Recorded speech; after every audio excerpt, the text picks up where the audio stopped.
నా పేరు మరియా కుమారి, వసంతవాడ.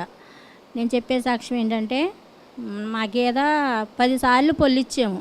పొల్లిచ్చినా సరే అది పొలలేదు. 4-5 వేలు దాకా అయింది. తండ్రి యేసయ్య ఎందుకు నాయన ఇలా అవుతుంది, అసలు ఆ గేదె పొల్లట్లేదు ఏంటని నేను ఇస్సాకయ్య గారి దగ్గరికి వచ్చి అరటిపండును అభిషేక తైలం తీసుకెళ్ళి వెళ్తమే అరటిపండు పెట్టి నీళ్ళల్లో అభిషేక తైలం పోసిన ఇంకో నెలకి దేవుని దయ వల్ల గేదె సూడిదయింది. మేము 78,000కి అమ్ముకున్నాం దాన్ని. దేవుడు మాకు ప్రతిఫలం దయచేశాడు. నేను అప్పుడు అనుకున్నాను, అయ్యా ఎంతోమంది స్పాన్సర్ చేస్తున్నారు 10,000 రూపాయలు, నేను ఇవ్వాలి అని నా మనసుకు అనుకున్నాక నేను గేదె నమ్మి నాకు ఇద్దామంటే మా ఆయన ఈసారి ఇద్దాం అన్నారు.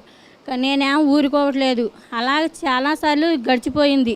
నేను అక్టోబర్ నెలలో వచ్చి నేను 10,000 రూపాయలు నేను దేనికి స్పాన్సర్ చేశాను. అలాగే నా మోకాల్లో నరం నలిగిందన్నారు హాస్పిటల్కి వెళ్తే.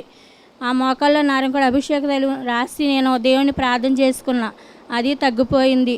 మరి అక్టోబర్ నెలలో నా కొడుక్కి వ్యాన్ కొన్నాం మేము. వ్యాన్ కొంటే మొన్న పిల్లోడు జనవరి 3వ తారీఖున ఫంక్షన్ కానీ వెళ్తే చిన్న యాక్సిడెంట్ అయింది. అంత ప్రమాదం ఏం కాలేదు. దేవుడు ఎంతో గొప్ప మేలు చేశాడు మా కుటుంబం పట్ల. దేవుడు చేసిన మేలుకై దేవునికి వందనాలు. దేవుడి చిన్న సాక్ష్యం దీవించిన గాక.